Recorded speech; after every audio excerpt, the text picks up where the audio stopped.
want to thank the members of my cabinet for their service to our country. I'm proud of the team I've put together to serve our citizens.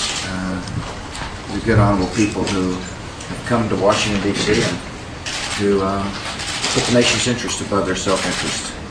We had a good discussion today about our nation's priorities. Secretary Powell briefed us on the alliances, the strong alliances we have around the world. Deep desire to continue to work with nations to bring freedom and peace around the world. Secretary of Defense briefed us on the progress we're making in Afghanistan and in Iraq. Appreciate the briefing I got from Tom Ridge about the Homeland Security efforts. And we've got a lot of really fine people in the country who are working overtime, long hours to protect the American people, and are doing a really fine job. And finally, Josh Bolton gave us a briefing on our budget. This administration has put together a budget and will be submitting it to Congress, which sets clear priorities: winning the war on terror, protecting our homeland, making sure our children get educated, making sure the seniors get a modern Medicare system. And at the same time, we're calling upon Congress to be wise with the taxpayers' money. We look forward to working with them to bring a fiscal discipline to the appropriations process so we can cut the deficit in half over a 5-year period of time.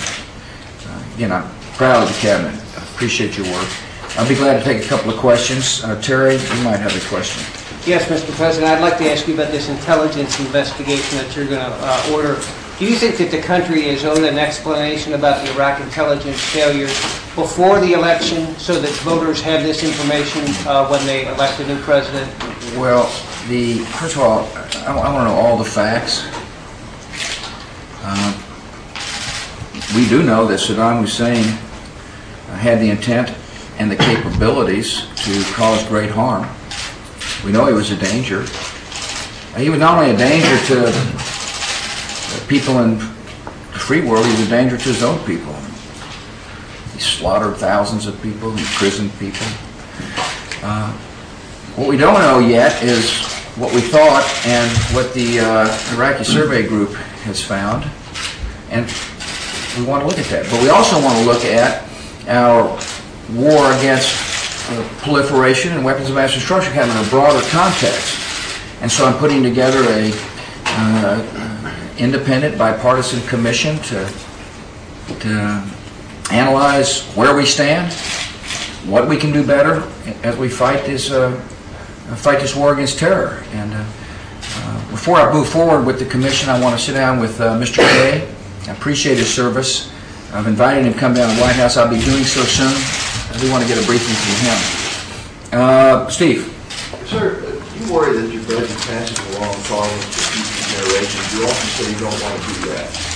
No, I'm confident our budget addresses a very serious situation, and that is that we are at war and we had dealt with a recession, and our budget is able to address those significant factors in a way that reduces the deficit in half.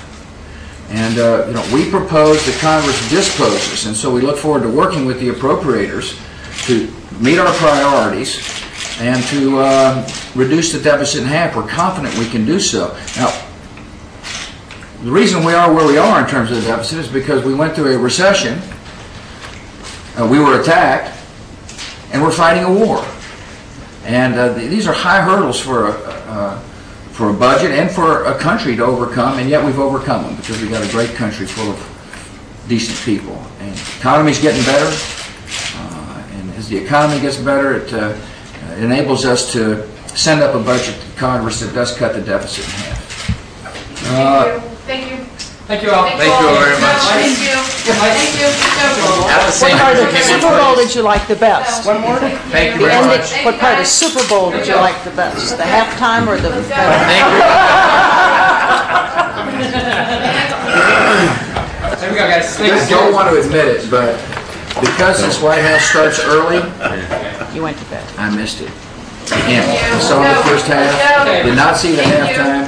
I was preparing for today and fell asleep. But don't tell anybody.